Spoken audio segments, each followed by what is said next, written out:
Hello and welcome to the show.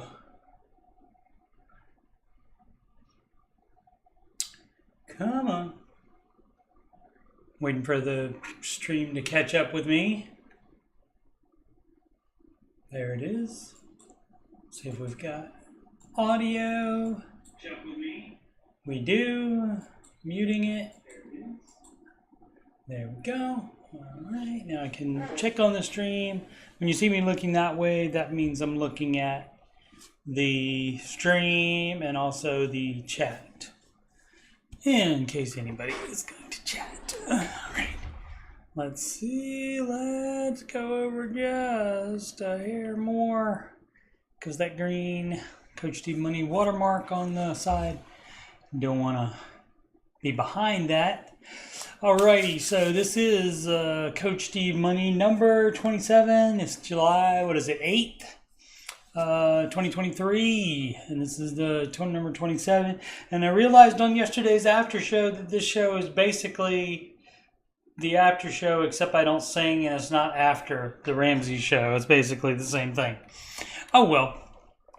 I don't get to do many after shows anymore, only on bank holidays, and other than that, once a month when I get a day off during the week because I'm working Saturday.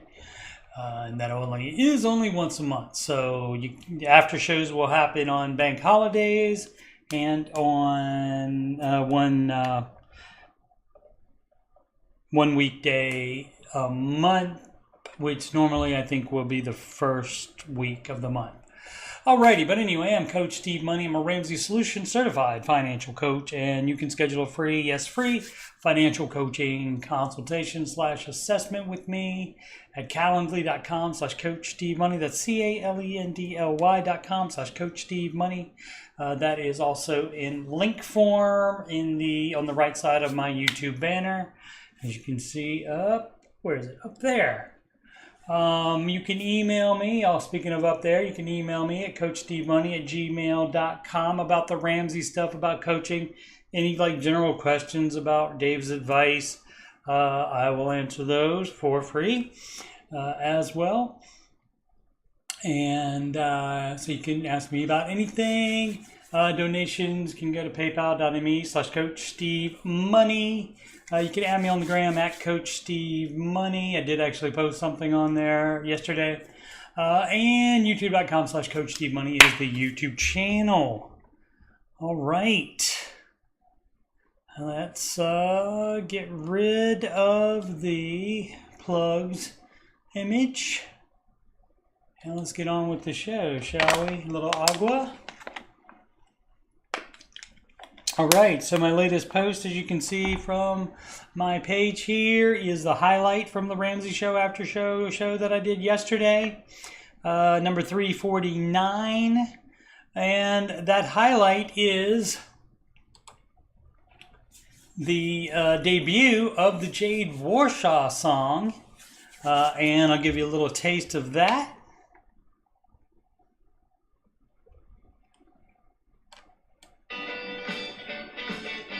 Financial peace for all is their mission. Step up for Shaw and we're Shaw one. Step up for Shaw and we're Shaw one. All right, obviously copywritten, but the copyright holder does allow the content to be used on YouTube, so excellent.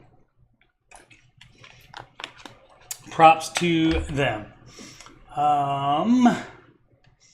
Let's see, and so that is in the highlights playlist and also in the music playlist on the Coach Steve Money YouTube show. Where is that? Music and highlights is somewhere on here.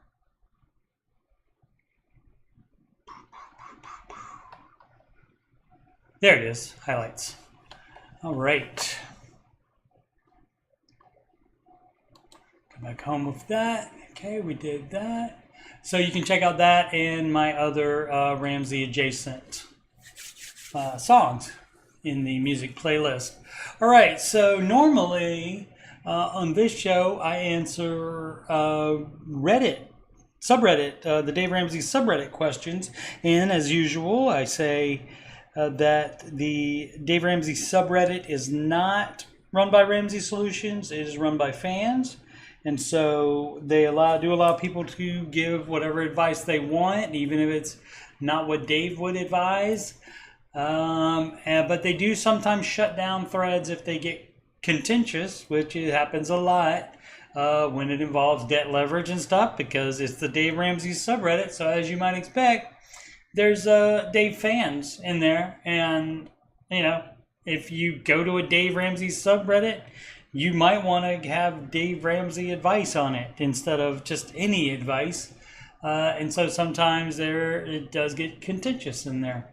And so they do shut threads down on occasion, but they do allow the anti-Dave opinion. The opposite of that would be the Ramsey Baby Steps community on Facebook, and you got to be careful with that, because there are many groups on there, and only the one called the Ramsey Baby Steps community is run by Ramsey Solutions.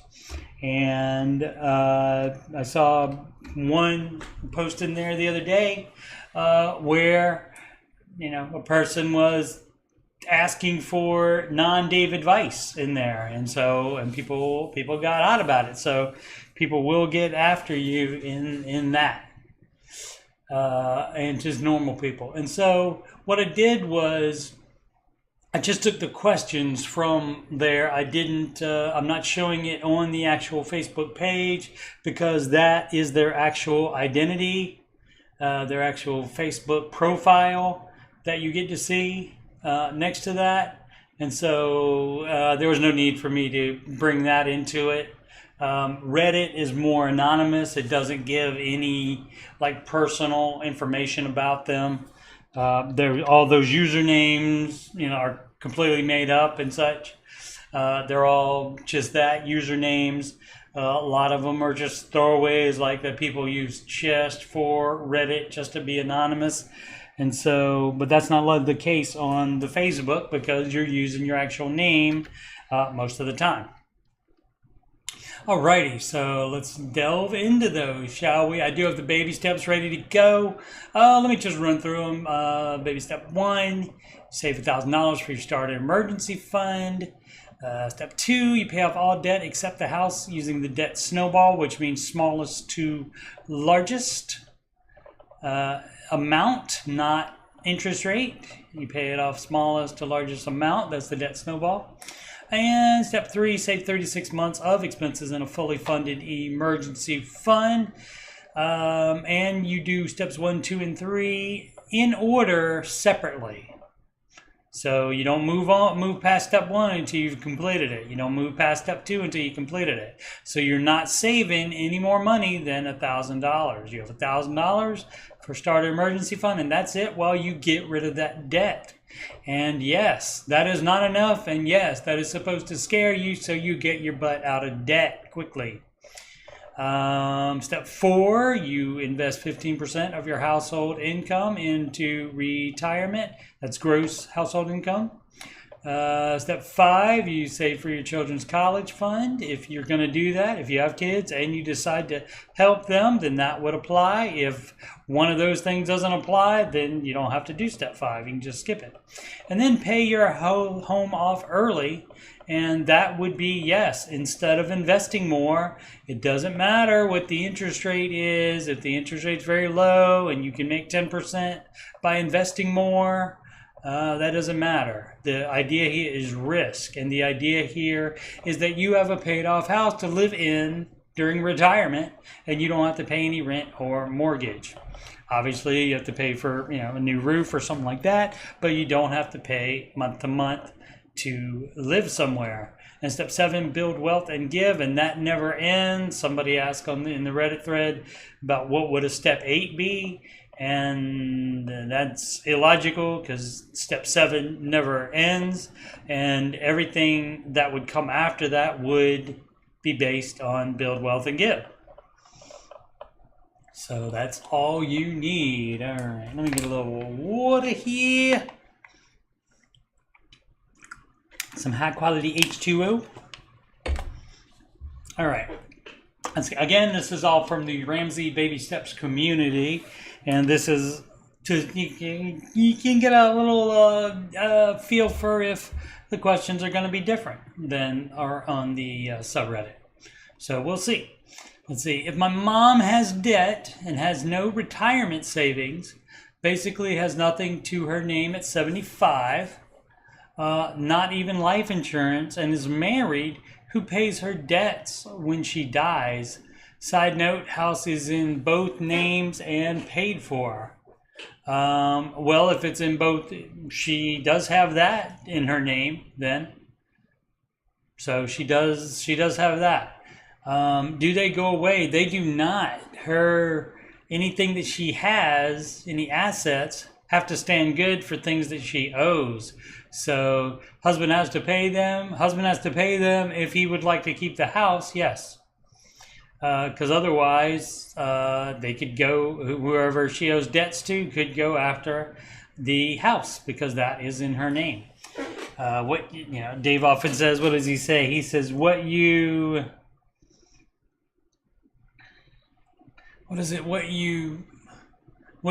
have stands good for what you owe. And so what she has is half of that house. Let's see. And if she has her own accounts and names me as beneficiary, does the little money she have come to me or go to her spouse? I believe first it would have to go to pay any debts. You have to settle any debts because, again, if she has her own checking account, then that's going to have to stand good for any debt that she owes. So yeah, all the debt has to be taken care of before you get anything. Now, if nobody is getting anything, if she actually doesn't have anything, then you don't need to worry about it. The debt will die with her. But if there's any assets at all, and if children are trying to get things that do belong to parents, then they do have to pay those debts off in order to get those items, in this case, half the house.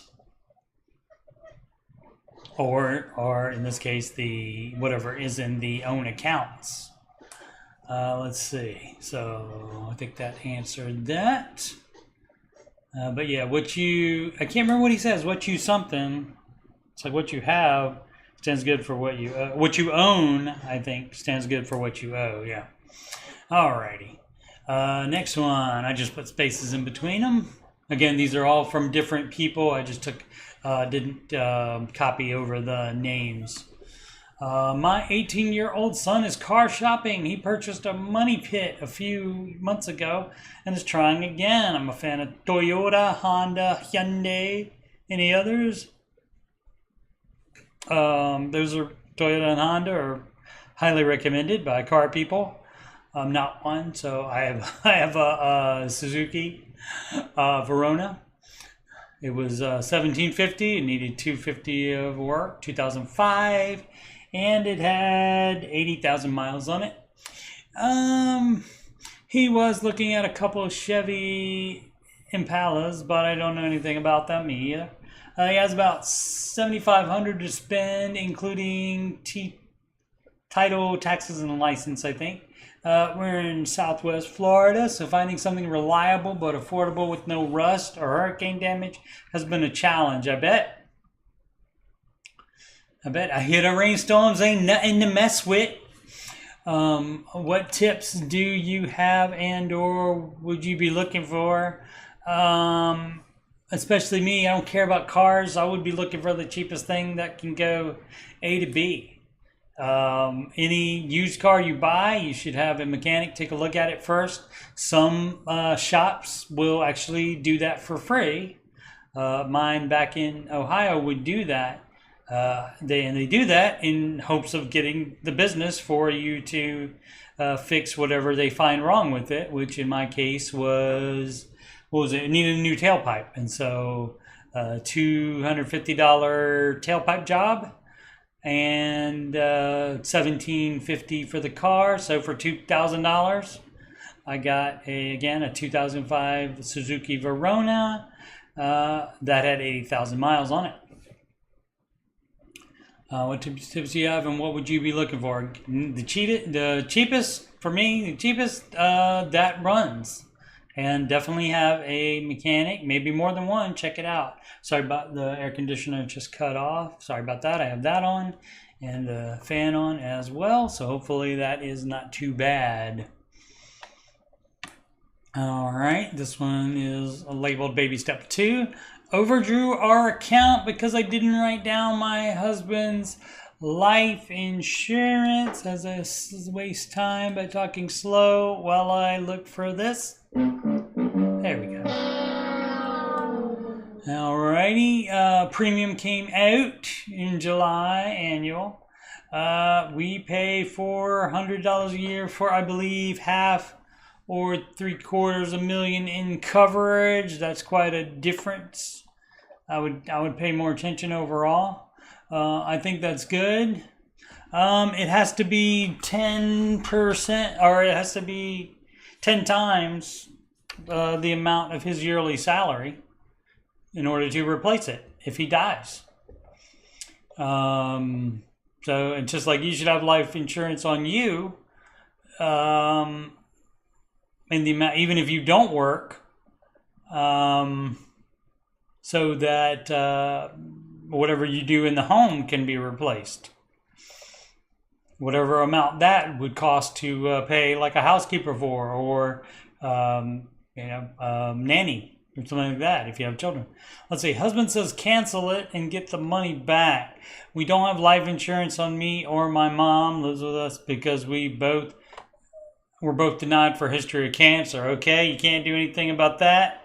There are probably some types you can get, but they're going to be very, very expensive. So best to try to live frugally and save up money in case you do have any kind of medical expenses, etc. But yeah, he needs to have it on him, because what are you going to do if he dies? Let's see, keep it or discard. I can get the account in the positive again working my second job more, but it wouldn't be till next payday. I'm already selling everything but the house. Okay. Edit, it is a term policy, not whole. Okay, that's great. 400 a year. Yeah, that's not bad, but $500,000. If the amount is maybe you can make it lower to be just 10 times his gross pay. But yeah, you shouldn't cancel it, and it probably wouldn't go down that much depending on what the amount is now. Alrighty. But yeah, insurance necessary, and getting insurances, wrong page. Getting insurances together is one of the parts of Baby Step 0. Missing Baby Steps video coming soon. Baby Step 0, and which has a lot of components, and Baby Step 3B, which is save for a down payment. Video on that coming soon when I figure out how to make good videos. Let's see, trying to figure out how this will work. We finished baby step 1, and that of course is, hit the wrong one again, save $1,000 for your starter emergency fund. So baby step 2, pay off all debt except the house using debt snowball, smallest amount to largest amount. Working on 2, I have a wedding for my sibling who lives in a different state. Would have to fly in 2025. I don't look at it as a negotiable thing. My husband does. Yeah, that's, that's great. They want you, your sibling wants to get married.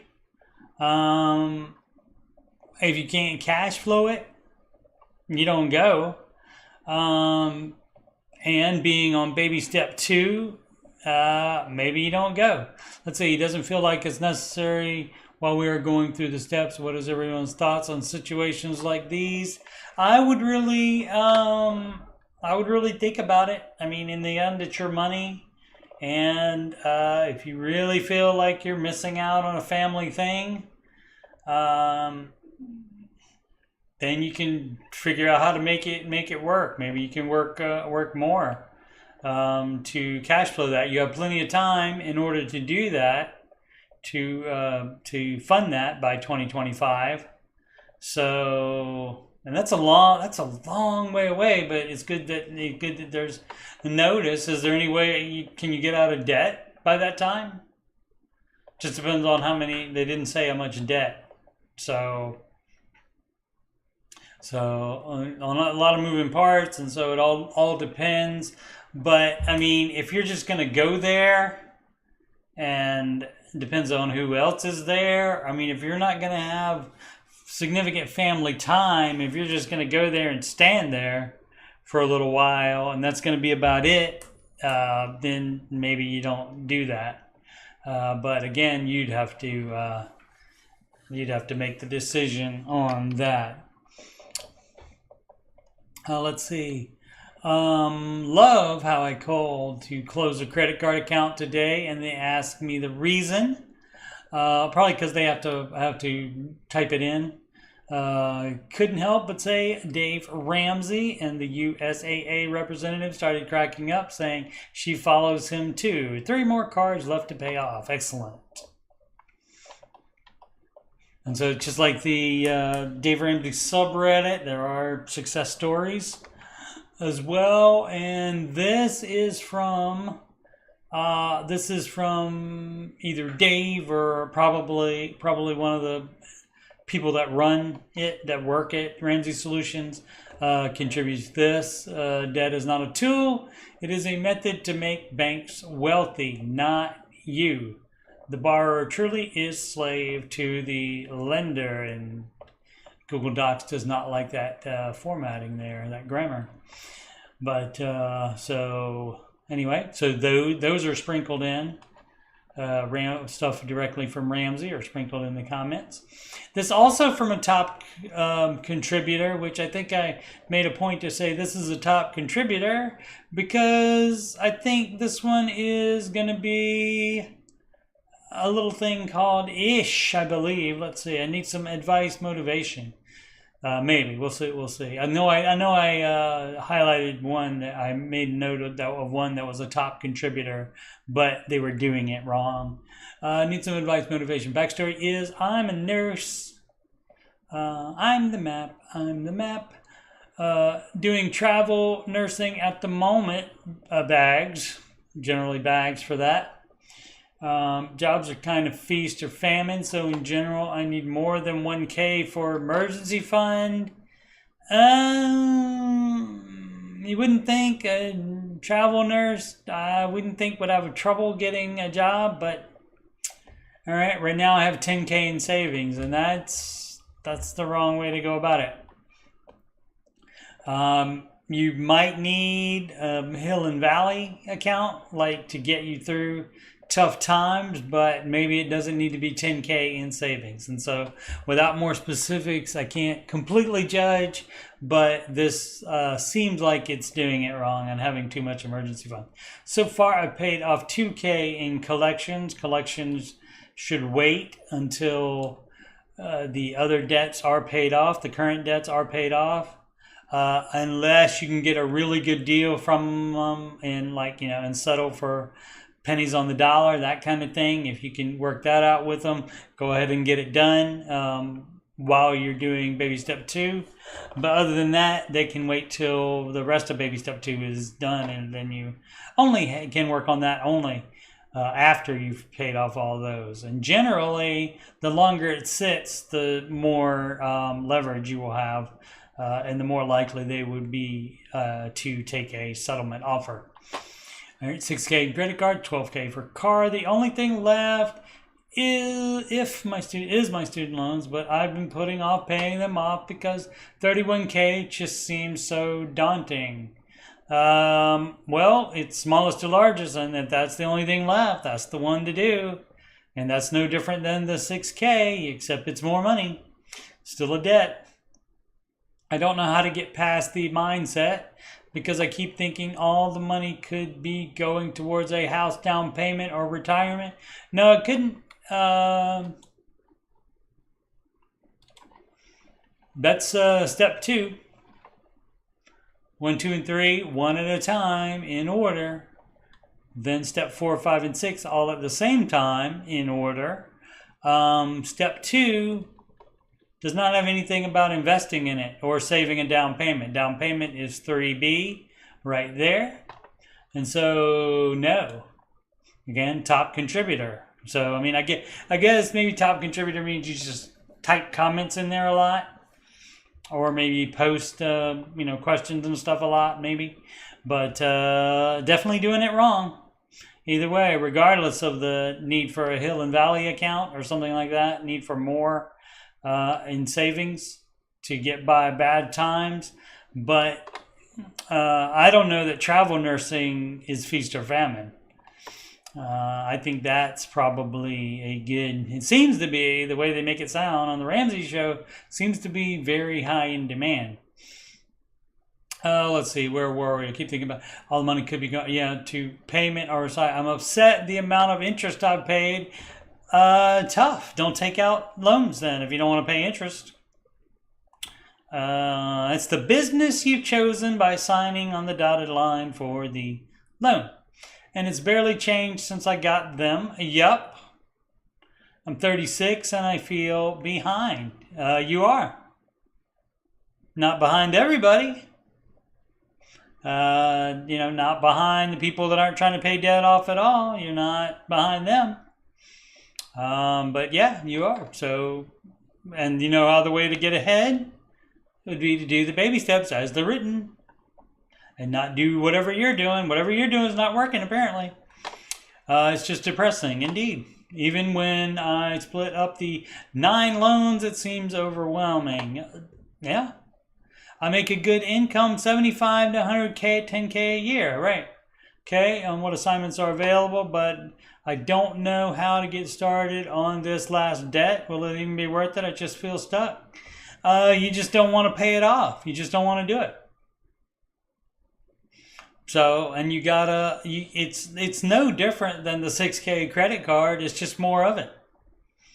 And maybe you think it's more noble than a 6K credit card debt because you actually went to college, nursing school and became a nurse, which is great. Everybody can't do that job. And so if you're doing that job, that's excellent. Gotta have medical personnel, gotta have them. And so that job is noble. I'll give you that, but the debt to become that is not noble, and so you got to get over that if that's what you're thinking. Otherwise, unless it's that, I don't want to assume for the person, but unless it's that, it seems logical to me that it's either just you don't want to do it, you just don't want to, you just want to keep your money. Which, sure, all of us do. But guess what? You signed for it, pay it. That is no different than you owe it just like you owed the 6K credit cards and the 12K for your car, which you've paid off. Now keep it going and pay off the student loans as well. They are not a pet. Do not keep them around. It will be worth it, guess what? Because when you pay it off, you won't have to make that payment anymore. And then you can put that payment into a house down payment and or retirement. Alrighty. Hey y'all, what are some jobs I can do Wednesday through Saturday, 9 to 1? I have a child, but I need to up my income. A lot of people don't think about retail. Maybe they don't want to do retail, but a lot of people don't, like especially with part-time hours like that. Especially with the holiday season will be coming. It's the holiday season will be coming up, and sorry, needed a little agua. Holiday season will be coming up, and so places will be hiring. So you can look for somewhere where you can work those 4 hours, or something similar to that. So retail would be something. Again, Dave is often gonna recommend delivery. 9 to 1 probably isn't gonna be for food delivery. Probably breakfast time to early lunchtime. around lunchtime. I don't know how much money that is making, but if that's a possibility, you can do that. But basically, whatever you can find that has those part-time hours, consider it. But yeah, I did. I was fortunate when I was doing my baby step 3. It was taking a long time to get that done because I had just gotten divorced, and I was, all of a sudden having to pay for rent and such, with nobody to split it with. And so, and of course, I will admit I slacked off a little bit. I was stupid too, so should have had somebody yell at me, but nobody was. And I wasn't looking in the mirror and yelling at myself. But I was, basically just slacking off. And then one day I thought, I could get a part-time job and finish off this full emergency fund. And I looked at actually in the Craigslist. I looked and found coincidentally, Menards, which is in the Midwest, it's a large hardware store like Lowe's or Home Depot. And I ended up working for them for 4 years, even after I finished my full emergency fund. So that's like something, and I was very fortunate because the hours that they needed were right before I started my full-time job, which was computer repair. So basically, I would get up earlier than normal, obviously, and go to the Menards and work there for 4.5 hours. And a lot of times I could work past the time that I was scheduled, because they had stuff for me to do. And so basically I could stay until 10 minutes before I had to be at the computer store, and then I'd drive straight to the computer store and keep working. So I was able to even get more hours that way. So it was very, very fortunate in that aspect. Pretty cool.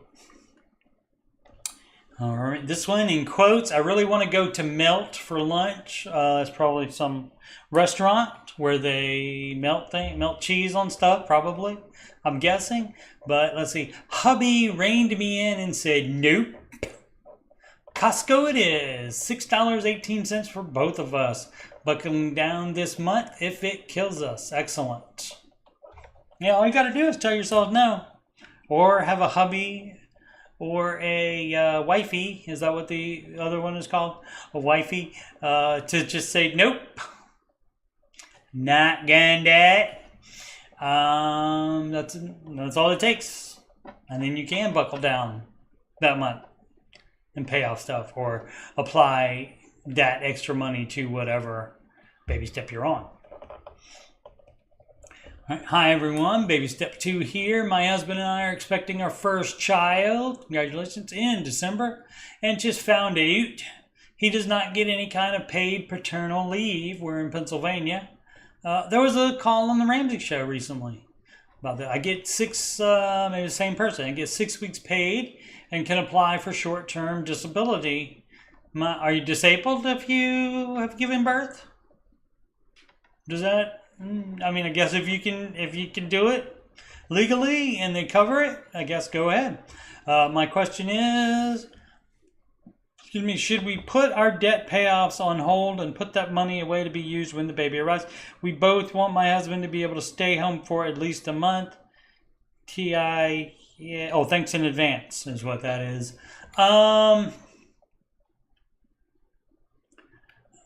Baby step 2.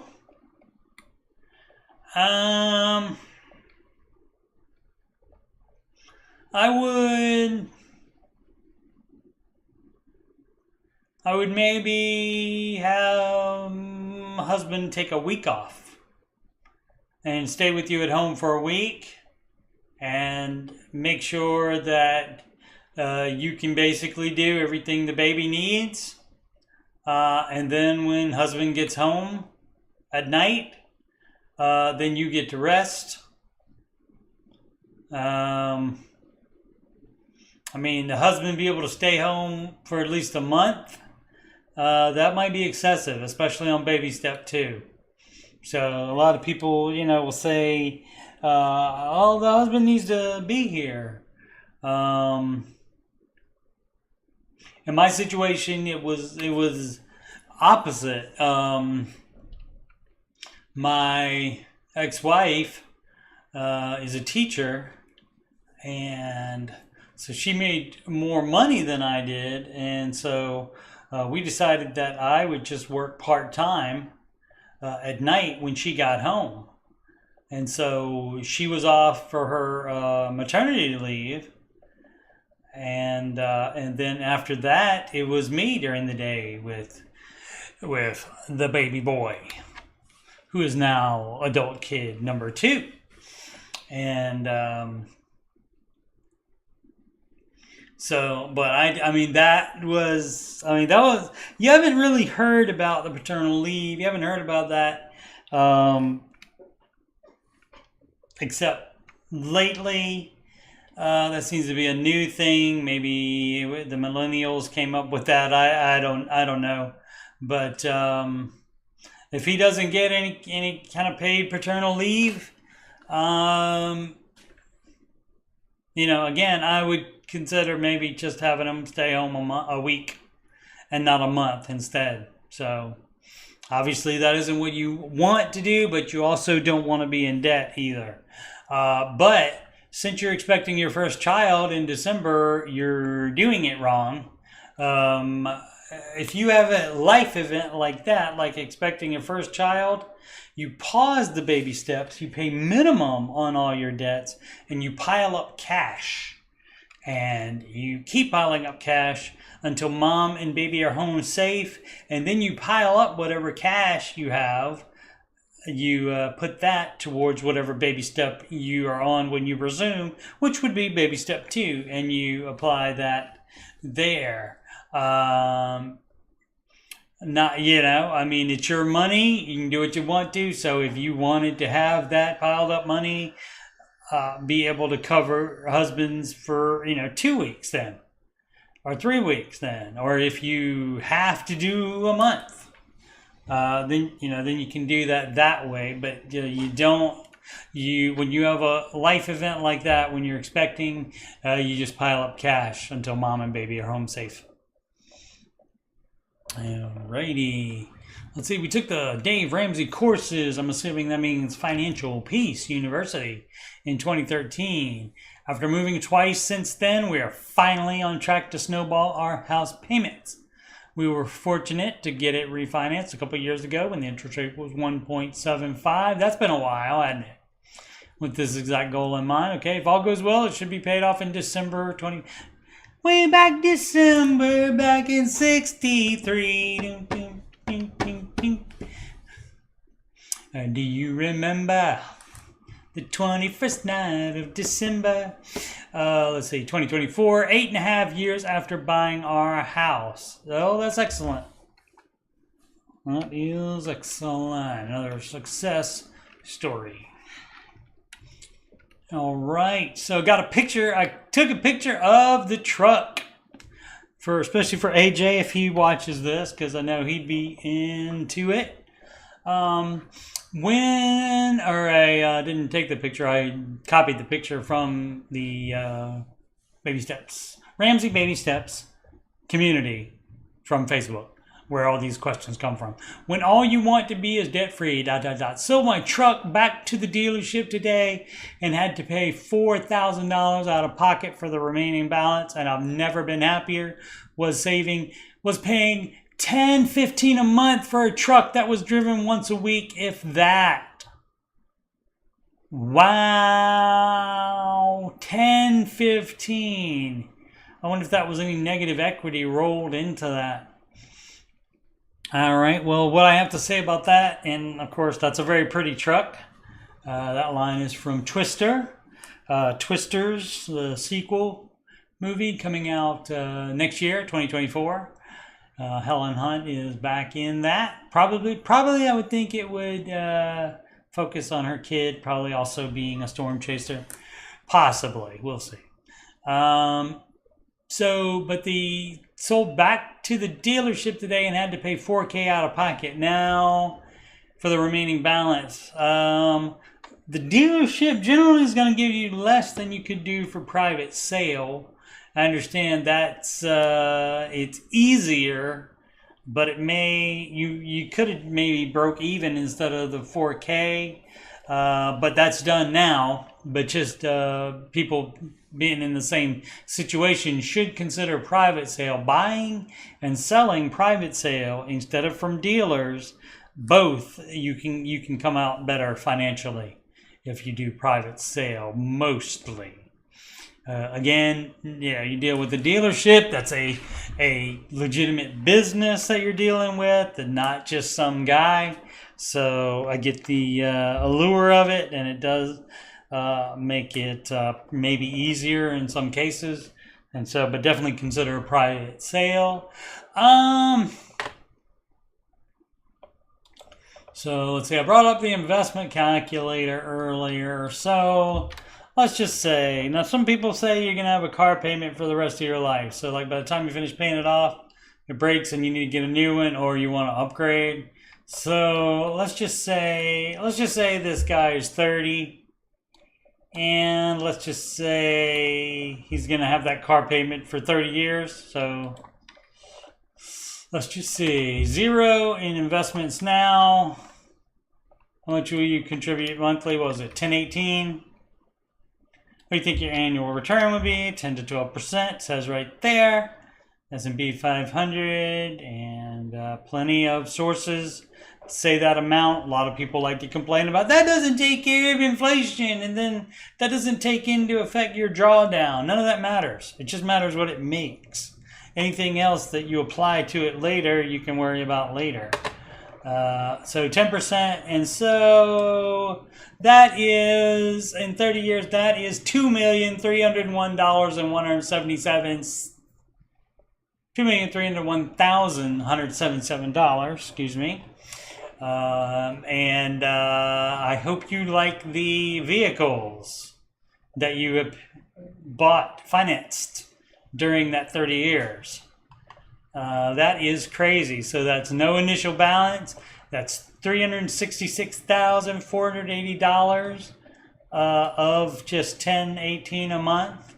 And the growth on that is 1.9 some million, 1.934 million. And so the contributions are 16% of the total, and the 84% is growth. 84% of that total is all growth, and the $1 million year is 2047 from 2023. So 20 boo boo boo boo boo, starting with nothing from 23 to 47. What is that? 24 years. And that's the millions. Alrighty, so again, that's where Dave says, I hope you like the car. And I mean, you can even do that with, if you're saying you're just doing that for 10 years. Maybe you buy two cars over 10 years. Whoops. Not 140. You cannot retire at 140. Not yet. Maybe in the... Come on. I don't have any light on my keyboard. Trying to see. There we are. 40. Okay, so just 10 years. And that's still going to be... Contributions are $122,160. And it's $86,000 of growth. So, still, hope you like the car. In this case, the truck. And again, it is a very pretty truck. I wouldn't go so far as say it's worth $10, $15 a month, but it is a very pretty truck. Alrighty, I am now finally paying off my debt. Now I am facing another problem. I still have some spare funds after paying off my debts. Should I continue to buy mutual funds or choose to invest in the stock market at this time? I've always wanted to do some value investing. Can you give me some advice?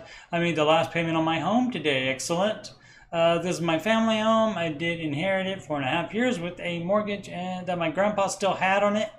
The house has been in my family for 77 years. It's had a mortgage on it for 77 years. That is a long time.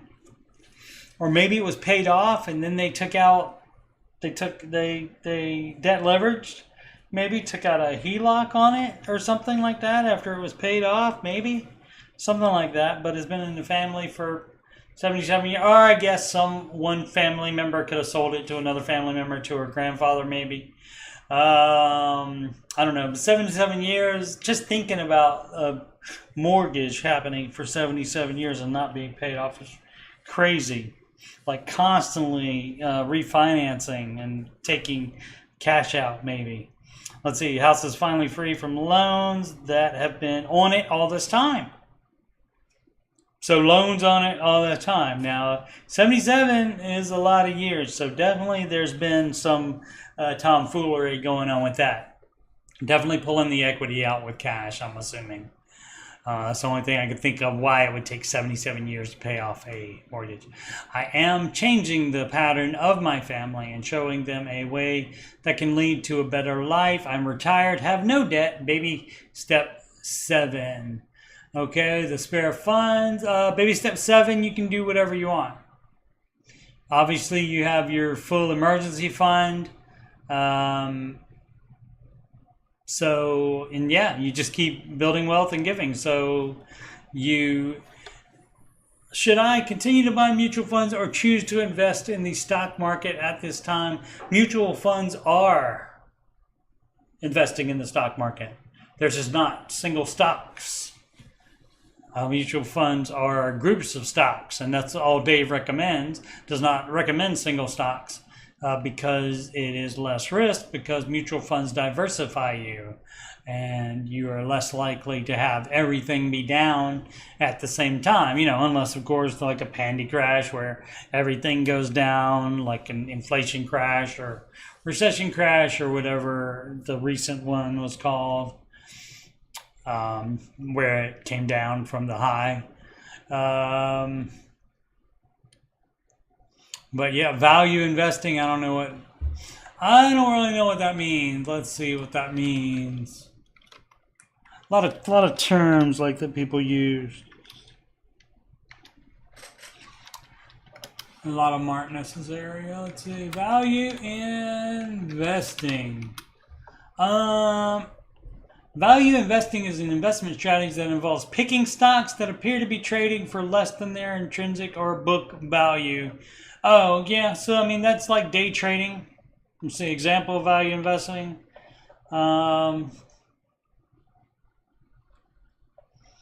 Metrics, price to earning ratio, etc. I mean, basically, it's you trying to get lucky, picking something that is cheap and then having it go up and making money. And so that's day trading, and we just don't do that in Ramsey world. We don't try to do nobody is trying to do, at least people that follow Dave aren't trying to day trade. It's where it's like you're trying to do, buy it and then it goes up and then you sell it before it starts going down again. That's not Dave's investment strategy. Dave's investment strategy is that you put it in there and you leave it for a long time. Now, he does use the market for a savings account, like for his real estate purchases. He does have brokerage accounts, and he puts money into an S&P 500 index fund, but only when he's not going to touch that money for 5 years. So that the market is definitely not down when he wants to take that money out again. So you got to have at least a 5-year window in order to do that. But there's no we're not doing day trading here. So obviously your money, you can do it if you want to, but that's not how Dave recommends to do it. All right, if you use Ally Online Savings, how quick are you able to withdraw money? I opened a Discover Savings for my emergency fund, and I deposited a test deposit, then a large chunk of money on the 3rd, which got deposited on the 5th. 2 days later, but that's still showing as not available until tomorrow. If there's an emergency, I want to be able to access my money right away. Yeah, thinking about switching to Ally. Yeah. So I got a great idea. Why don't you put it into an account that you have debit card or check writing ability for, that you have immediate access, and that's what is recommended by the Dave to keep it liquid. Oh my, only gonna be 78 tomorrow. Boom, boom, boom, boom, boom. So yeah, yeah, and you know, 3 days transfer, that's not gonna cut it.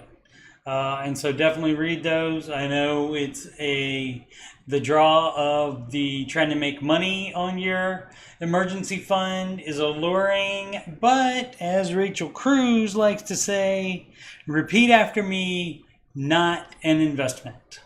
Your emergency fund is not an investment. So you do not investment. You can make all the interest you want on it. It's fine. But whatever account you have it in, you have to have debit card and or check writing access to that. So you have 100% liquidity in it.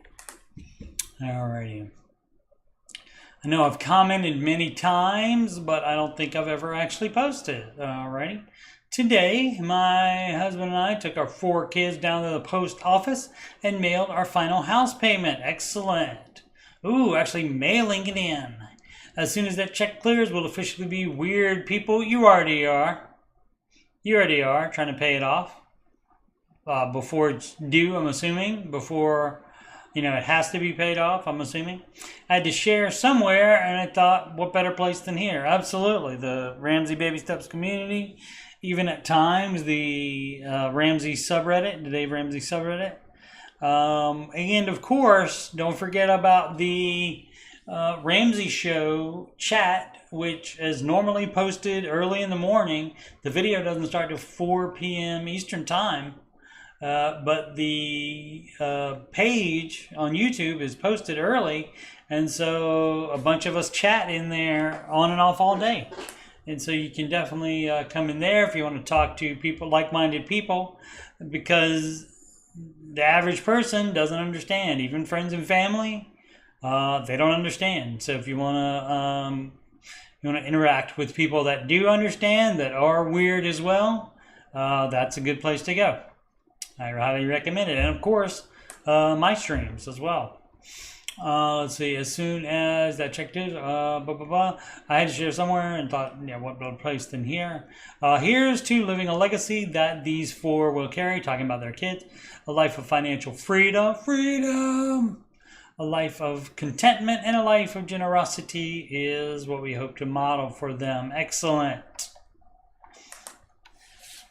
If this is a dumb question, please accept my apologies. There are no dumb questions, only dumb people that ask questions. Just kidding. Just kidding. But currently on Ally, the high yield savings account is 4% on your money, and the CDs they are offering are mostly 3.5 to 4%. So why would anyone buy a CD and lock up your money? Is there a benefit I'm overlooking? Thank you. No, there's not. There was a brief time where some CDs were higher interest recently than the high yield savings accounts, but now the high yield savings accounts are back above those or the same amount, and so there is no need. Again, with the high yield savings account, they are different, so you got to read the fine print. The fine print, and you got to read that to make sure that you have debit card or check writing access to it if that's your emergency fund. And of course, if you're not on baby step 7, then you don't need to have a non-emergency fund high yield savings account. Because your house isn't paid off yet.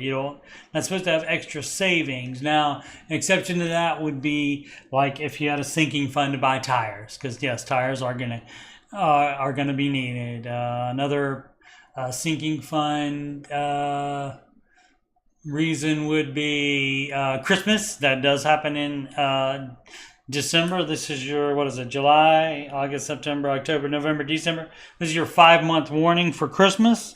That is coming December 24th, 5th, again this year. 24th is Christmas Eve.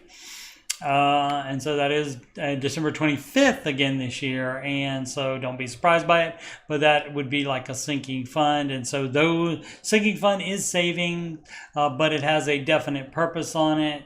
And it's not the emergency fund. So just emergency fund has to be liquid. And if you are still making house payments, you shouldn't have extra savings just to have extra savings. Has to be a sinking fund with a reason. If you're going to follow Mr. Ramsey's advice. Let's see. Jade and Rachel just told my husband about this group today on the show. That must have been yesterday, when they hosted. And of course, that's where, after that show, that's where I debuted the Jade Warshaw song on the after show. Let's see where we had just started the baby steps about a month ago. We're on step 2. Okay, just paid off and closed all of our credit cards and have our HELOC left. I'm so happy and grateful to have found a new group to share momentum with. Yeah, exactly.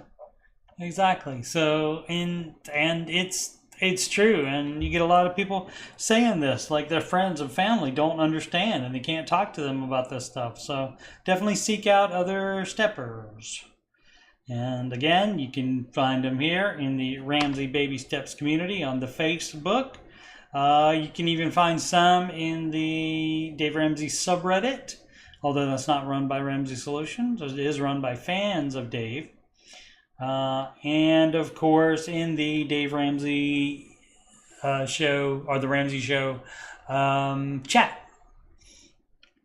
Definitely come and see us in there. The video starts at 4, but the chat is open pretty much all day, like around, generally posted by 9 o'clock, 9:30 Eastern time in the mornings, and the video doesn't start until 4 p.m. Eastern. So, and a bunch of us are in and out of there all day chatting. So definitely come and chat with us about your questions and about your, just what you're doing. Just tell us what you're doing. Just tell us your successes and even failures. Let's see. 1 credit card paid off today and closing the account once it clears. 1 down, 2 more in my name for me, and 2 for my wife and her name left to go. Only took selling 4 things I haven't touched in years to get rid of that card. Yeah, I often say that. Sell things you aren't using regularly. If you're not using it regularly, you probably don't need it at all. And it would be better for that debt to be gone than you have that laying around just in case. Let's see. They edited this one and said, yes, I do know they are our responsibilities together, but 2 are only in my name, 2 are only in hers. We can't close each other's accounts. That much is certain. You cannot do that. Working at a bank now, I know you can't even do something with the wife can't do something with the husband's credit card even.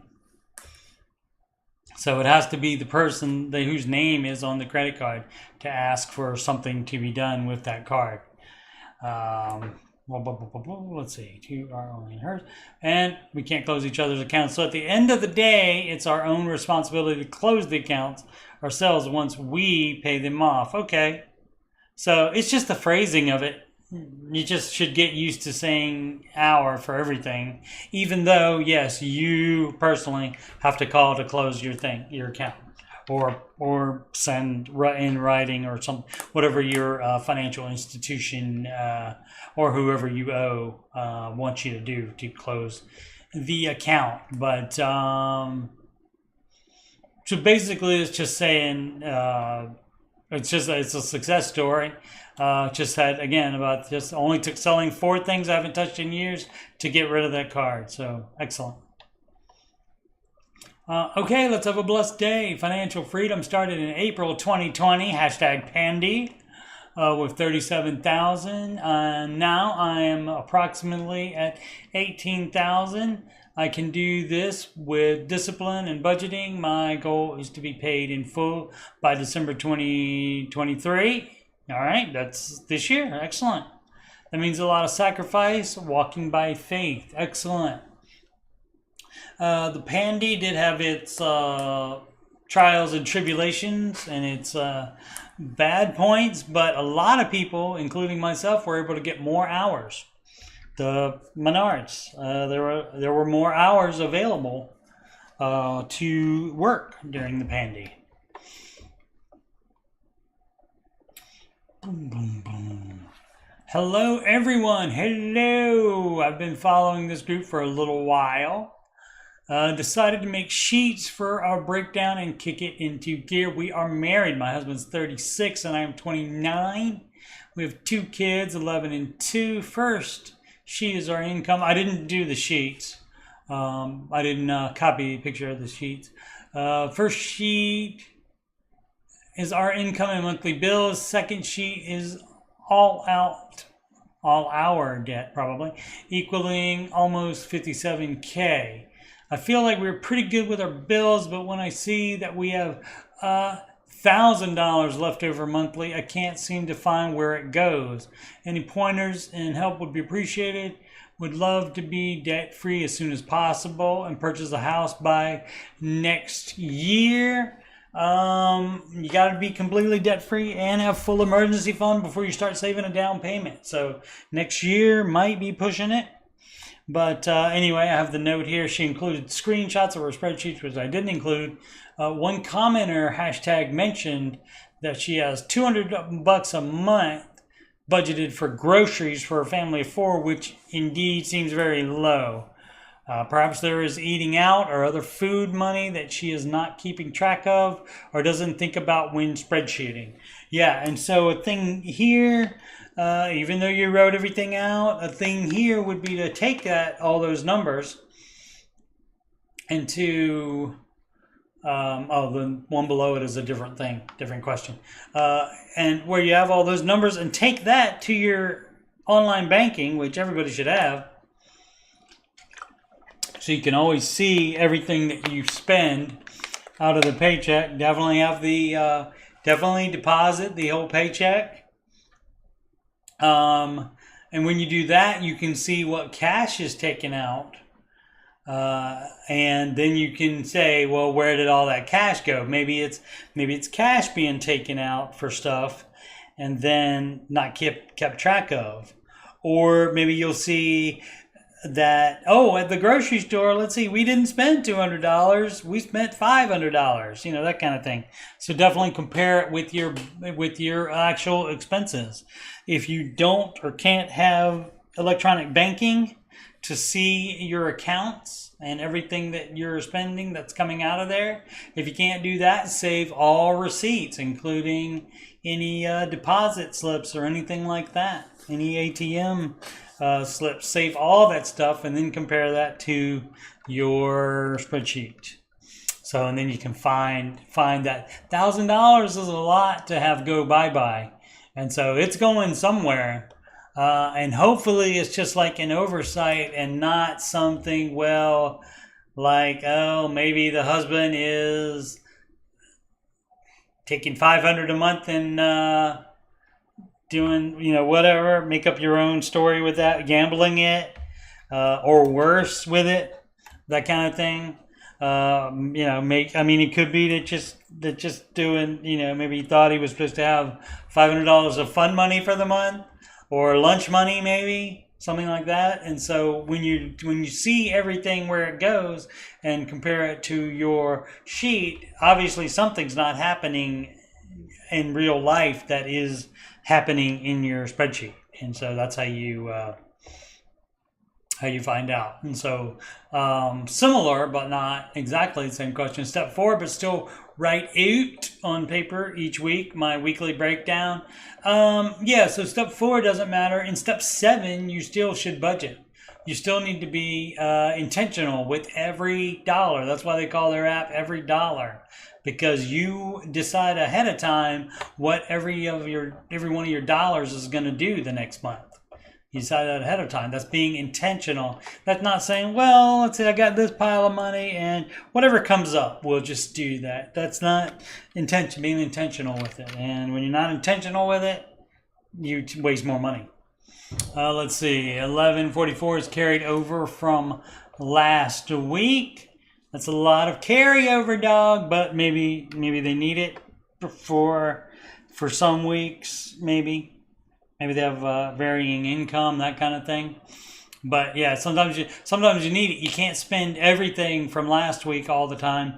The zero-based budget means that every bit of income you have put in is accounted for. So that means after you account for everything, that amount, there's zero left over from that. That doesn't mean at the end of the week or end of the month or at any given time your checking account has zero in it. That's not what it means.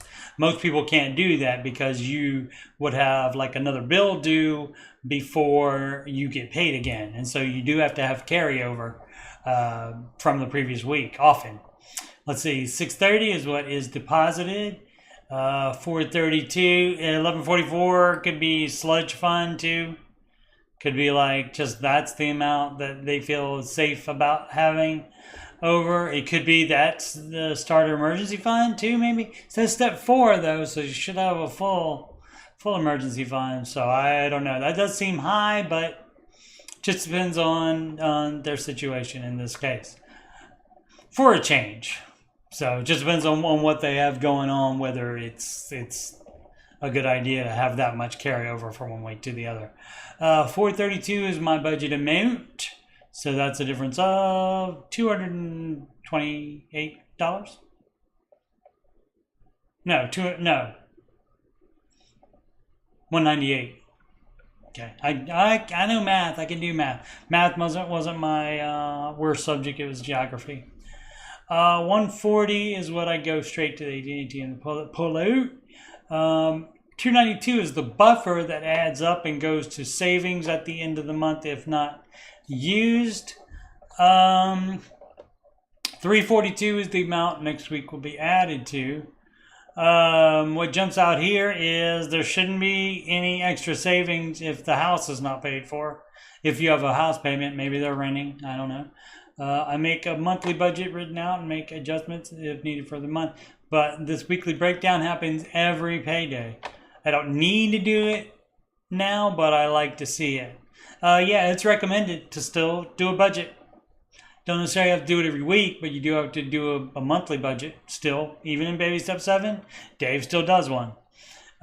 This does not show what I have put into the 401k and Roth. Really doesn't need to. It's 15%, and it doesn't. If you have a house payment, if you don't have a house payment, and you're in step 4, but basically that puts you into 7 if kid college isn't involved, and if you're not doing a house payment. Let's see. People question if people are actually writing this out and doing a budget each week. Yes, this person is. And I look at it every week, but I do budget basically by the month. Actually, I have it forecast way ahead of time. I basically do my budget like a future check register is basically how I do mine, with income coming in and the bills going out. So I have that. It goes long into the future. I'm sending you back to the future. Without no debt, without any debt. I don't need to do this, but I like seeing it each week, and that's great. That's fine. At this point, the budget is boring and routine. Yes. Yeah, that's what happens when you don't have any debt. It ends up being the same because you have the same income and same expenses usually. But that is what helps keep it consistent. Indeed, do the little things that make this second nature. Sleeping peacefully is real. Y'all keep at it and get her done. That's correct. So again, I'm going to question the 1144 carried over every week. And I'm going to question the buffer that goes to savings at the end of the month if not used. What would it be used on? You know, that kind of thing. You got to make sure that, and that's how you lose money, is by not keeping track of what that buffer money is used on. So that refers back to the previous question. 344 42 is the amount next week will be added to. I don't understand that really. Next week will be added to. I don't know what that is. Because it's the 1144 is carried over from last week. I don't know. Maybe this is extra. 292 is the buffer, and this is what's left over after the buffer maybe is taken out. I don't know. This is something this person is doing. And perhaps it's all good. But again, if you have a house payment, there shouldn't be extra savings other than the full emergency fund. And for, except for sinking funds as well. All right, let's see. Any advice on dating when on baby step 2? I've been on several dates and it's getting extremely frustrating and expensive to take women out. So I clicked this one especially because it's a guy that comes into the Ramsey show chat constantly, and he's constantly asking this question and constantly complaining about women want you to spend a lot of money on them, etc., etc. And so I thought I would just address this on here. So, but without saying his username, and actually I may have gotten tired of him and blocked him. But anyway, but yeah, constantly just complaining about women wanting him to spend a lot of money on them on dates. And so, you know, eventually you stop doing that. If it's continually having the same result, you change it up and do something different. But let's see, dating on baby step 2. Basically, I would, for anybody following Dave's advice, and people think I'm kidding, I would bring up Dave Ramsey on the first date. Because it is a significant part of your life. You know, why hide something about yourself? Well, I mean, that's a significant thing. And you do have to, I mean, if you know, it's different if you're just going out for fun, just to go out, and you're not at all thinking about having a girlfriend, or maybe even getting married. But if you are thinking about that, you have that end result in mind, then you want to make sure you're not wasting time. Because if the person says, oh no, I love my credit cards and I would never give up my credit cards, then, you know, I mean, is that the person you want to date? Are you going to be able to compromise on that? I mean, it's possible that you could work out a compromise with somebody that's not going to give up their credit cards. But I have a friend now that is in that situation now with his wife, and she's just not gonna not do the trips and not spend the money, and is constantly running short. So of course, now when they got together, he was not doing Dave stuff then. And so that's on him. He's the one that changed. She didn't. And so it just makes it rough. But you have to be able to compromise with your spouse or your significant other. And that means compromise. And so you got to do that. And so if you're having trouble doing that, then couples are marriage counseling. in that case. If you cannot compromise, you can't work it out on your own, maybe you need help. Maybe it can still be done, but you need counseling help in order to find that. But anyway, like I said, this person constantly complains about women, and they just are gold diggers, and they just want me to expect me to spend a lot of money on them, and I'm not supposed to do that when I'm on baby step 2. And it's over and over again the same exact question. And so now he puts it in the Ramsey baby steps community group. So yeah, they bring up Dave the first date.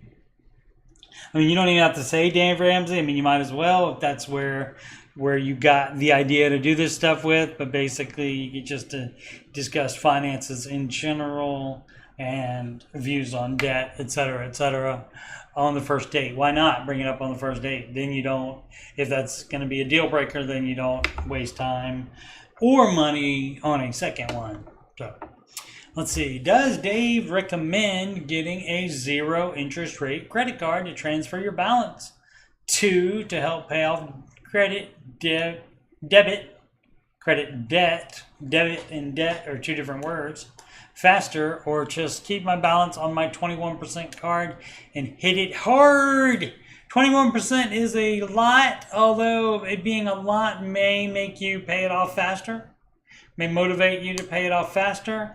The one thing about the 0 interest stuff, normally there is a transfer fee that is a lot of money.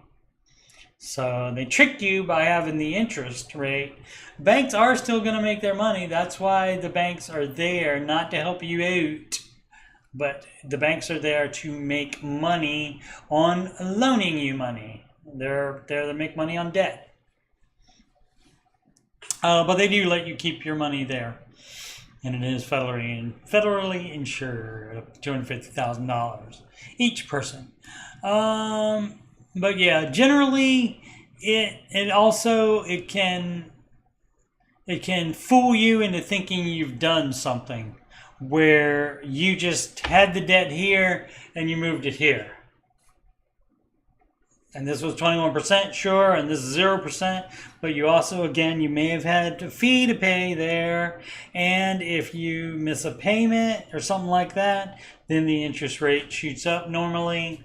But normally, from just you moving it from here to here, that fools some people into thinking, oh, I'm making progress, I've done something. You haven't done anything. You still owe the same amount, if not more, from the transfer fees. You may even owe more.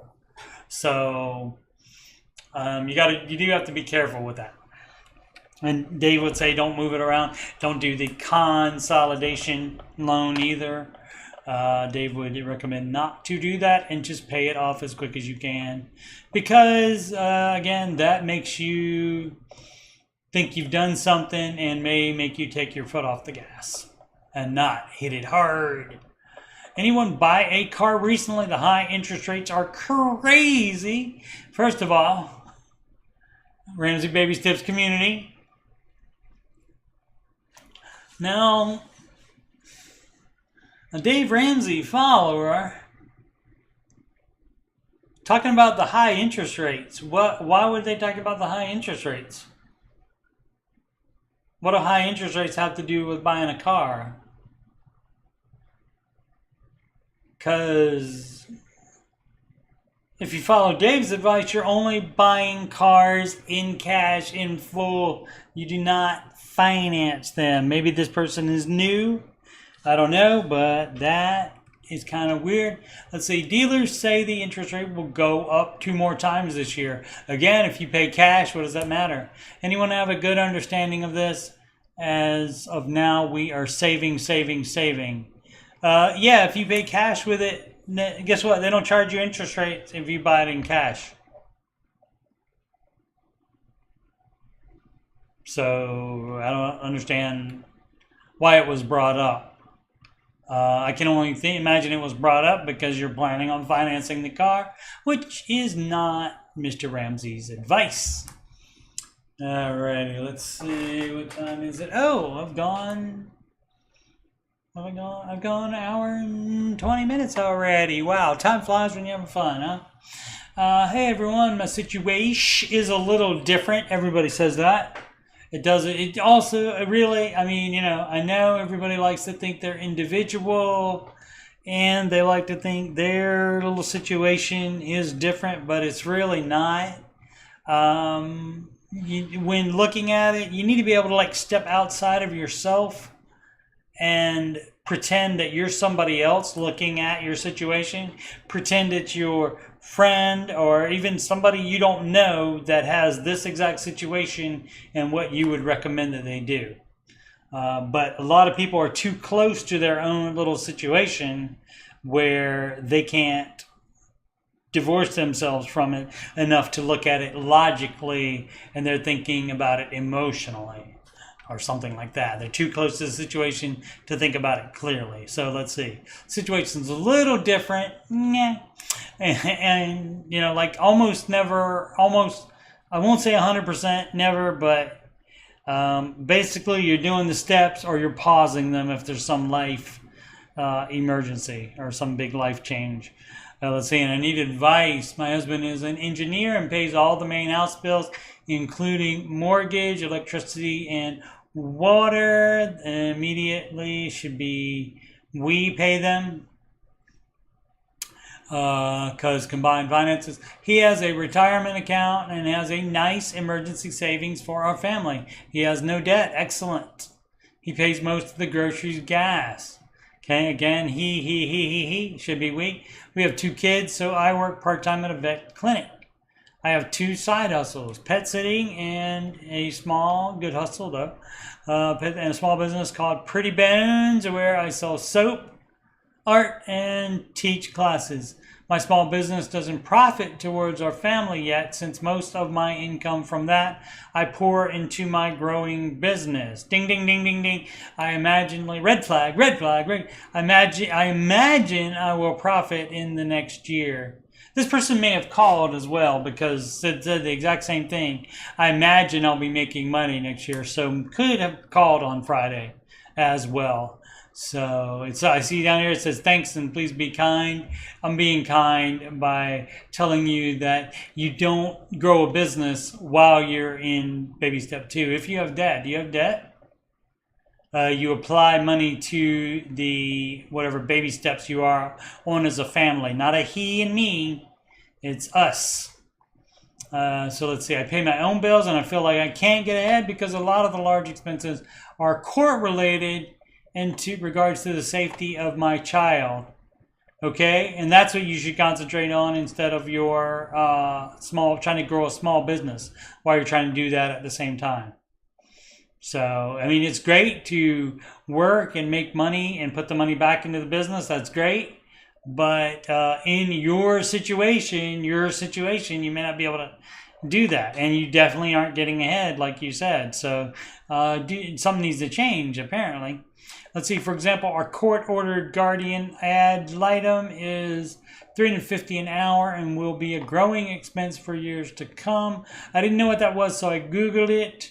Guardian ad litem is a person appointed by a court to look after and protect the interest of someone who is unable to take care of themselves. So that would be like a minor child, perhaps, or other disablement or something like that is going on there. So, and that again would be more what you should be putting income towards rather than trying to grow a business.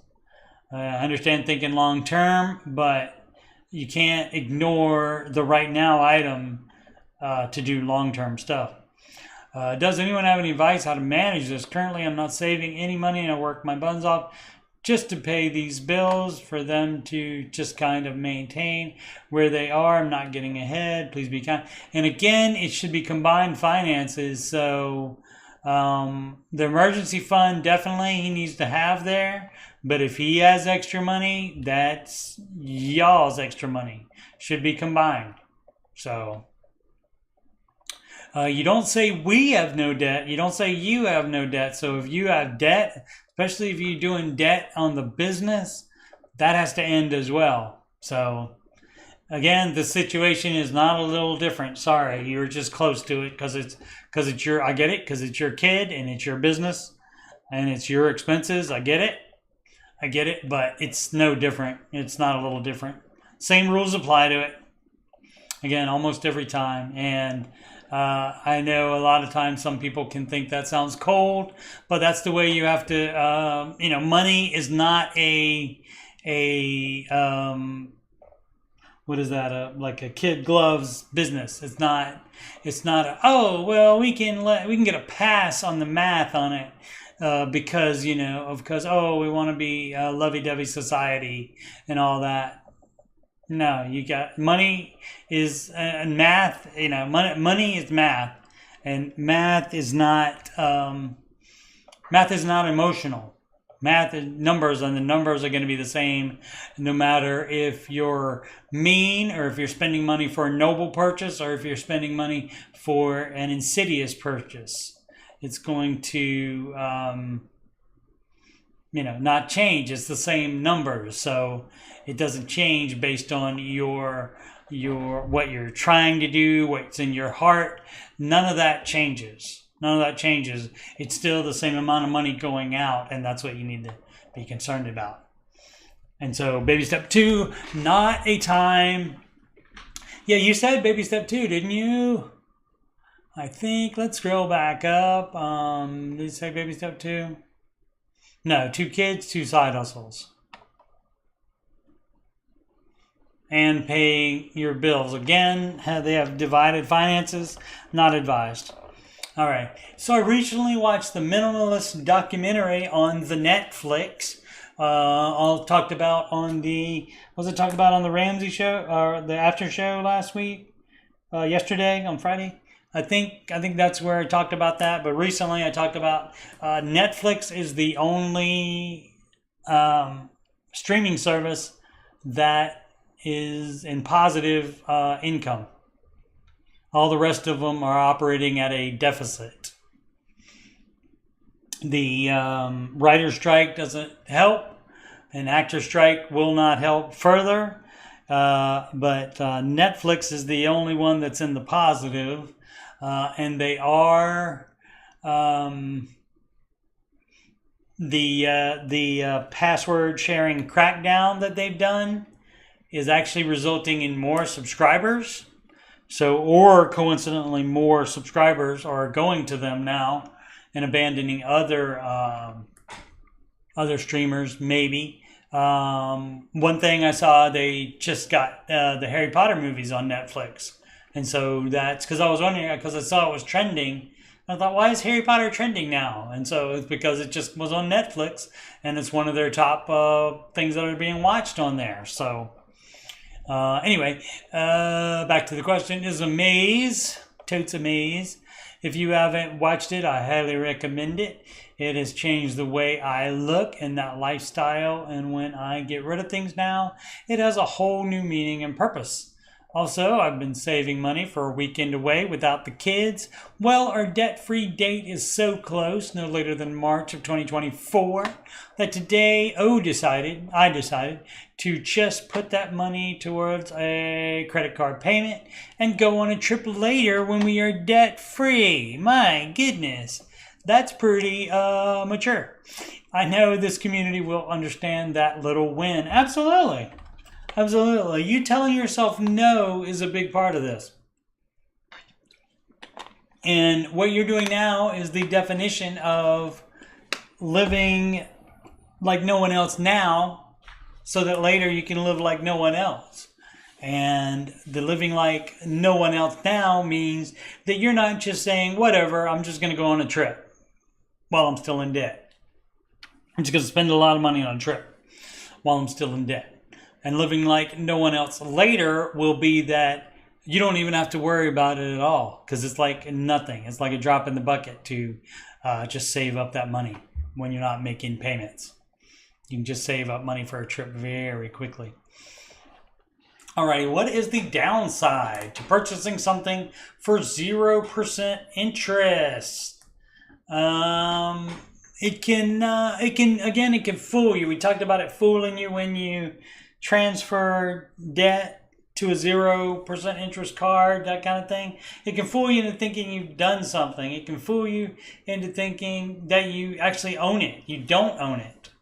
If it's 0% interest, you didn't buy it, you financed it. So you don't own it until it's paid off. And the downside to purchasing something for 0% interest is debt is the downside.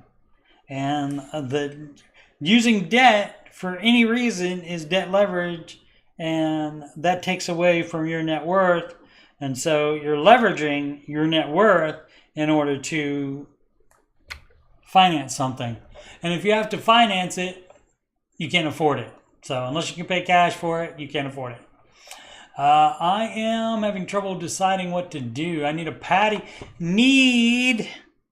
People throw around the word need and had to a lot. I need a patio cover on the back of my house. I had an awning company come out and give me an estimate to cover the whole back concrete patio. Some of us don't have a concrete patio even. Estimated $12K. I'm in baby step 6. Okay, might not be a problem. So the question is, do I finance?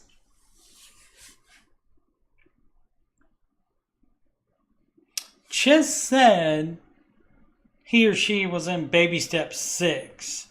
So the question is, do I go back down to baby step 2? That is the question. Do I finance it or pull it out of my fully funded emergency fund? Is an awning an emergency? It can't wait due to the heat. My huskies need shade. They can't come in the house? So you're putting yourself in this situation by having huskies that don't have other shade. I'm thinking you could provide shade for them in another way than a $12,000 awning.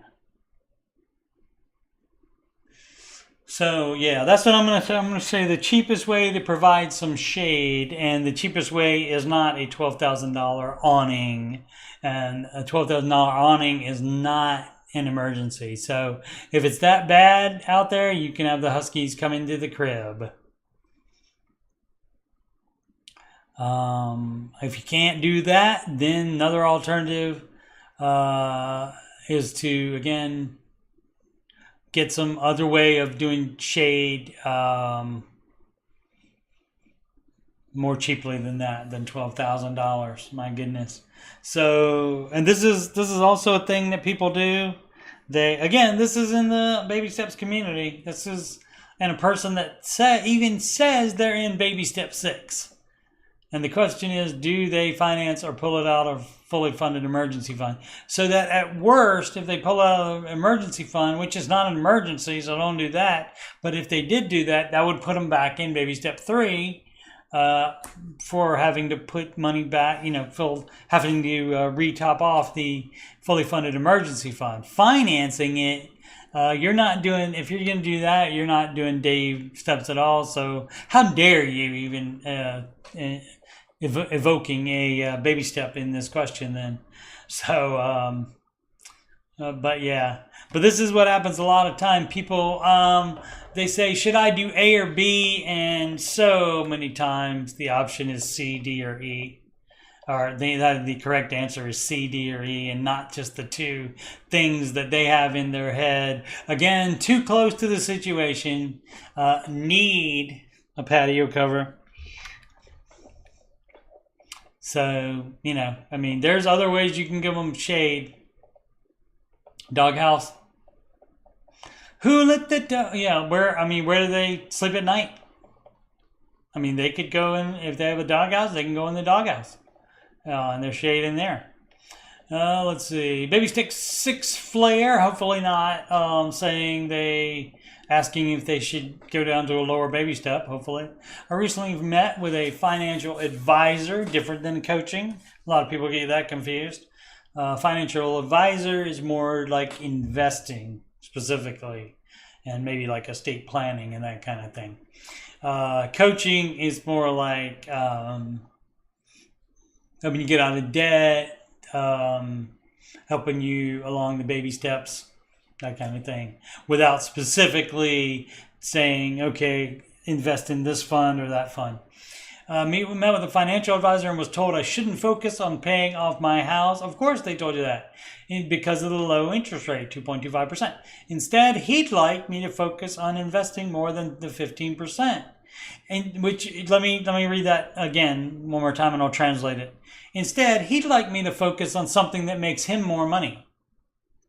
I'm guessing it's the potential to offset the interest with investment income. You're not offsetting it. You're trying to fill a bucket with a hole in it. The interest rate on the mortgage is a hole in it. And not paying off the mortgage is more risk. That's the hole in the bucket. But you're trying to add investment money on top of that, investment gains on top of that to like trick the math on that or something. But he's just not worried about you having that house paid off, which you should be if you're bothering to say you're in baby step 6. Let's see. I know the baby steps say to pay it off, so baby steps, Dave Ramsey, 30 years, advice, millions of success stories. Definitely let's question it. Definitely let's, figure out other people's opinions. Let's see. Anyway, I just need reaffirmation on the logical reasons why you should just stick with the plan. Because it works. ETA, I don't know what that means. Extra information. I utilize the advisor as a free military benefit. I'm National Guard. Okay, that's great. Still, that will make him more money if you invest more than the 15%. If you just invest the 15%, he is not needed as much. And of course, he doesn't make as much money off of you. So that's it. But and again, this is debt leverage. If you're not paying off your house and using the money for anything else, including investing more than the 15%, that's debt leverage. So, and often Dave gets people to understand that by saying, if you had a house that was paid for, if your house was completely paid off, would you borrow money on it in order to invest that money? And most people say, of course not. And he said it's the same thing reversed, not paying it off to invest more money. That's the same thing. Reversed. And a couple people will say, yes, I would. And so Dave says, all right, well, I can help you then. You should borrow as much money as you can. Borrow every cent that you can and put it in the market, invest it. And a couple of people he's gotten on that because they say, no, I wouldn't do that. That's too much risk. And he says exactly. Let's see. My husband and I are in baby step 4, 5, and 6. We are self-employed, so we don't have traditional health insurance. We use Christian Health Care Ministries, endorsed by Dave Ramsey. If they go out of business, I hope he doesn't get sued, for our healthcare needs, even though he will have nothing to do with it if they do go out of business. Once the bills get submitted, it takes 3 months or more to get money for the bills. Okay, yes, I have heard that. My husband might need to have gallbladder surgery. Okay, this is going to be a thing where if it's a 51% chance of it, you start piling up cash for that then.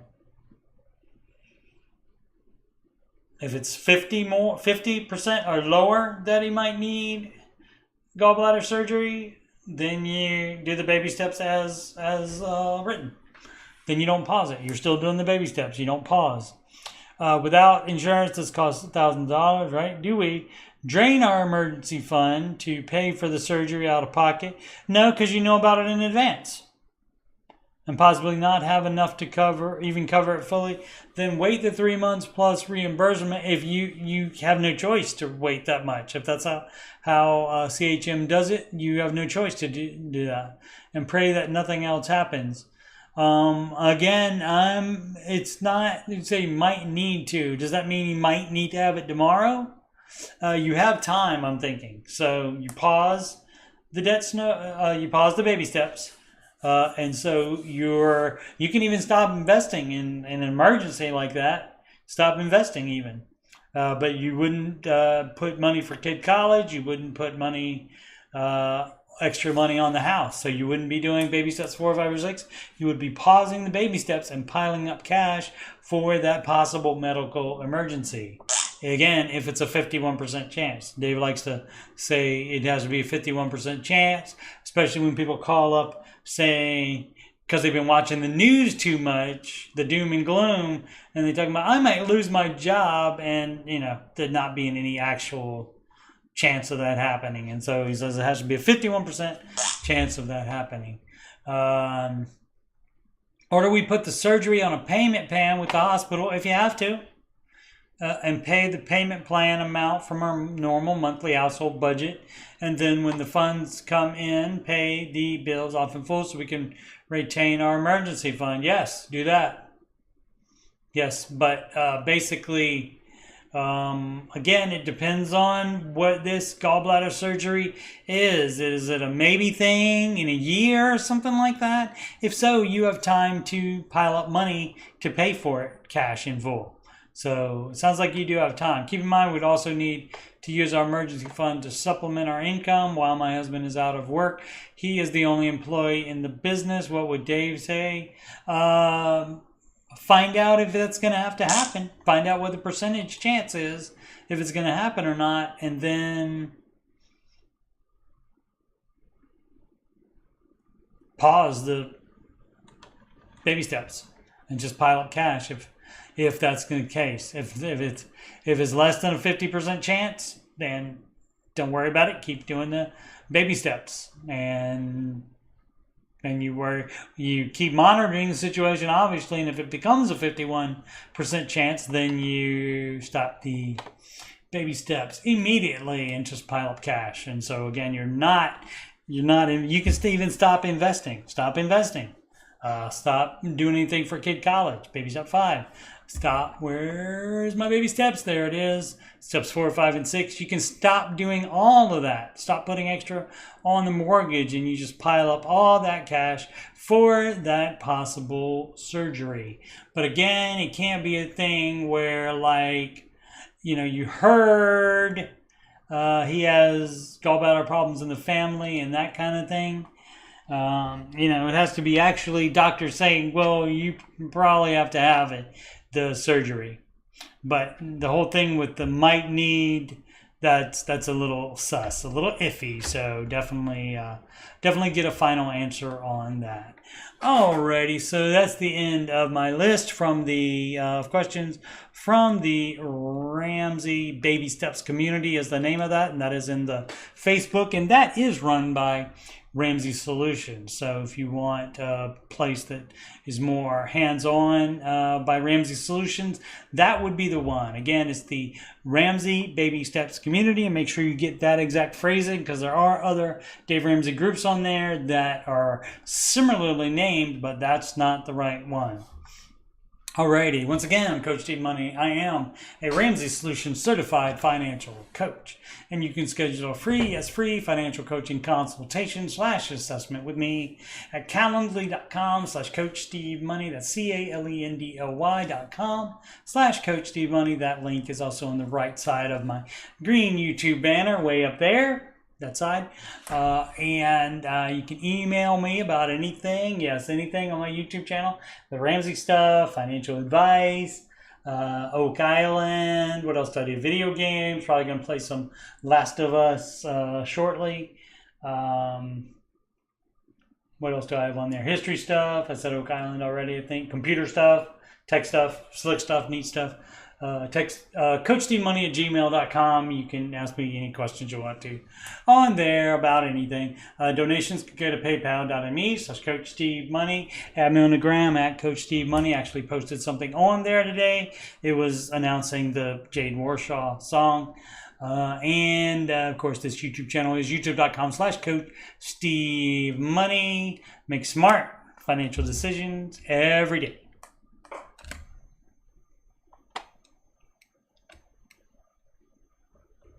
Oh.